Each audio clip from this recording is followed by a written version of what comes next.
Chicago's Graceland Cemetery is home to one of the creepiest sculptures ever created. A bronze sculpture called Eternal Silence is an eerie work of art with a dark story behind it.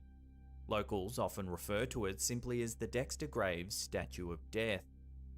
In 1831, a man named Dexter Graves led 13 families on a voyage to settle Chicago. While Graves passed away in 1884, it would be 75 years before the statue that is forever associated with him would be created. In fact, Graceland Cemetery itself wasn't founded until 16 years after Graves passed away. So how did this settler come to be associated with Chicago's creepiest statue? Dexter had a son named Henry who left behind a sum of money totaling around $300,000 to create a statue in honor of his father.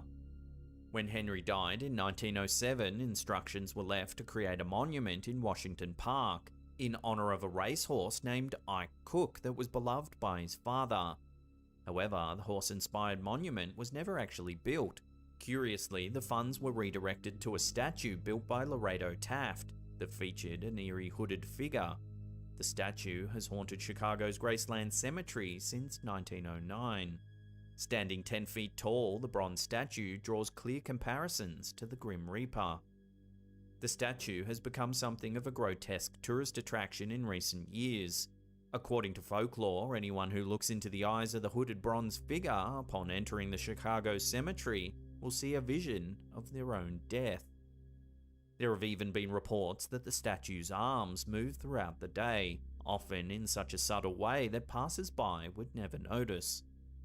At night time, witnesses say that eerie screams can be heard in the vicinity of the statue.